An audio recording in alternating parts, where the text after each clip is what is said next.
हरे कृष्ण कृष्ण कृष्ण हरे हरे हरे राम राम राम हरे हरे हरे कृष्ण कृष्ण कृष्ण हरे हरे हरे राम राम राम हरे हरे हरे कृष्ण कृष्ण कृष्ण हरे हरे।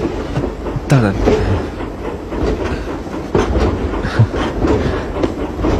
অনেক ধন্যবাদ। না না, এ তো আমার কর্তব্য। আপনি দেখছি সত্যি মহৎ। বসুন।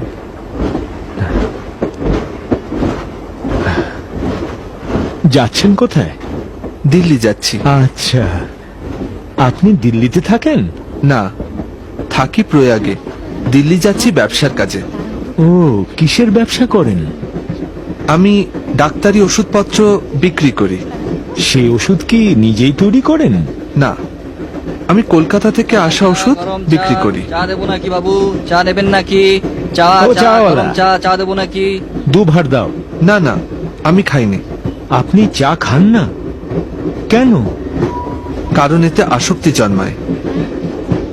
তাহলে আমি আর একা কি করে খাই? যাও, লাগবে না, যাও। চা ধন্যবাদ। চা গরম চা চা দেবো নাকি? চা চা গরম সঙ্গে চা ফল চা আছে। নেবেন নাকি? খেতে বাবু, আপত্তি চা, নেই তো? চা, চা। দিন।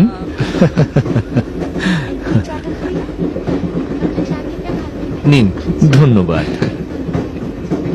আচ্ছা, আপনার সন্তানাদি কটি? 3টি, 2টি ছেলে আর 1টি মেয়ে। বাহ। কোনটি দেখে বুঝতে পারছি আপনি বৈষ্ণব? আমি প্রভুর ভক্ত হবার প্রয়াসী। আপনার গন্তব্য কত দূর? বিরাট। বিরাট? হ্যাঁ, আমিও কিন্তু বৈষ্ণব। আলাপ করে খুব ভালো লাগলো।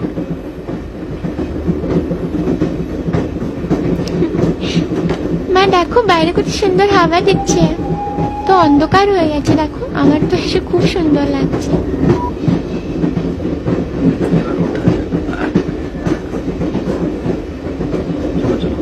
এই চল চল, আয়।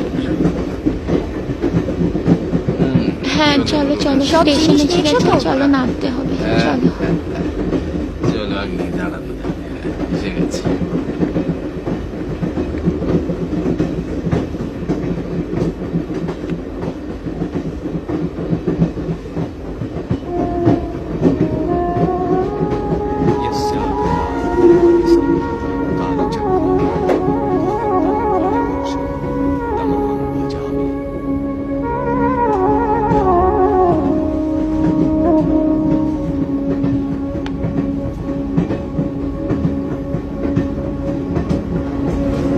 আরে, এই যে মথুরা।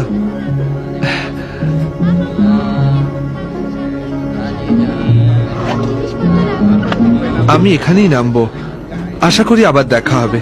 এখানে নামবেন? তবে যে বললেন আপনি দিল্লি যাচ্ছেন, কিন্তু এ তো মথুরা। হ্যাঁ, মত বদলালাম। ও, হরে কৃষ্ণ। হরে কৃষ্ণ।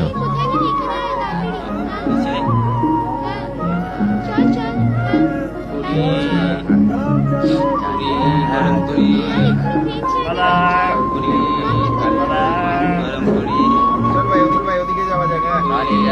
চা গরম গরম চা চা নিয়ে যান চা করি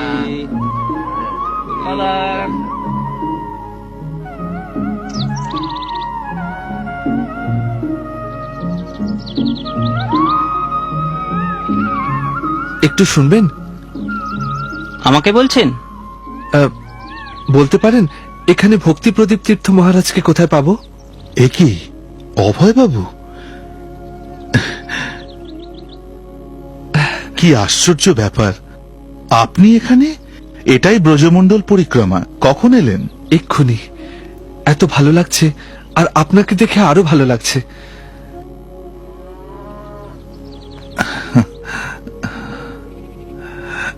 হরে কৃষ্ণ। আপনি যে আসছেন এ কথা জানাননি কেন?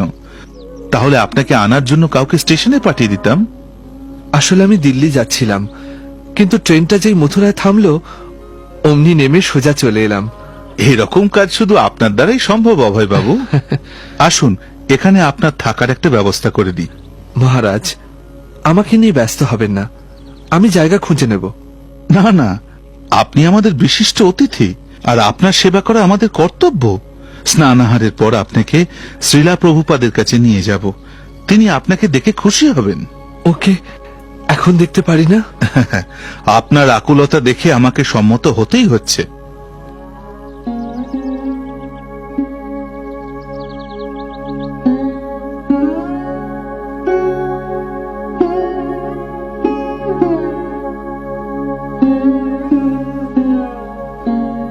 দাসস্মি, আমি তোমাদেরই সেবক। শ্রীলা প্রভুপাদ, ইনি অভয় বাবু, এলাহাবাদ থেকে আসছেন। আমি ওকে চিনি, তোমাকে দেখে খুশি হলাম। তুমি ক্লান্ত, স্নান সেরে প্রসাদ গ্রহণ করো, পরে কথা হবে।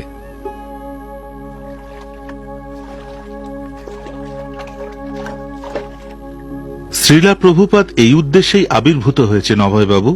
তিনি নিজে উদ্যোগী হয়ে এই বাণী প্রচার করছেন।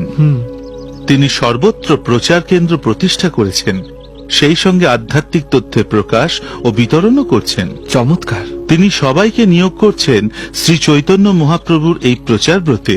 অনবদ্য। আমাদের এলাহাবাদ কেন্দ্রে আপনার অবদানও কিছু কম নয়। আপনি তো সেখানকার ভক্তদের কত সাহায্য করেন। অভয়বাবু, বসে পড়ুন, একটা বালতি দাও, পরিবেশন করি। সে কি মহারাজ? না না, সে হবে না। না কেন? এ তো আমার সৌভাগ্য। না মহারাজ, আপনি আমায় লজ্জা দিচ্ছেন। আপনি সন্ন্যাসী, আসলে আমারই সেবা করা উচিত। আপনি আমাদের অতিথি, আর তাছাড়া আপনার মতো একজন নিষ্ঠাবান ভক্তকে সেবা করতে পারা সত্যিই দুর্লভ। কিন্তু আমি তো ভক্ত নই, এমনকি আমি দীক্ষিতও নই। মহারাজ, আপনারা বসুন, আমরা দিচ্ছি।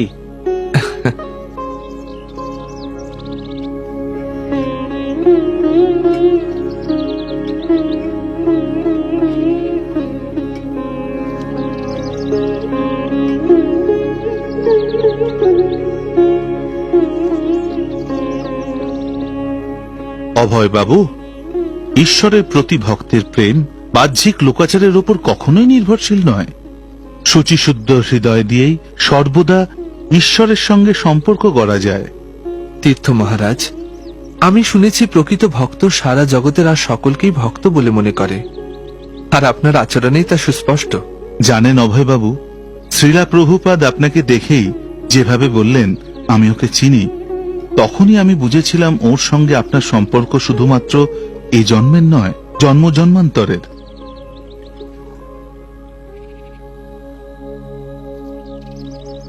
আচ্ছা, আপনার বাবা কেমন আছেন? গত শীতে তিনি দেহ রেখেছেন। ওহ, শুনে বড়ই দুঃখ পেলাম। তবে তিনি পরম শান্তিতে গেছেন। দেহত্যাগের পূর্ব মুহূর্তে তিনি মন্দিরে গোদান করে ভক্তদের প্রসাদ বিতরণ করতে বলেন। তারপর এক মনে কৃষ্ণ নাম নিয়ে দেহ রাখেন। ভাগ্যবান পুরুষ। আমিও যেন এইভাবেই দেহত্যাগ করতে পারি।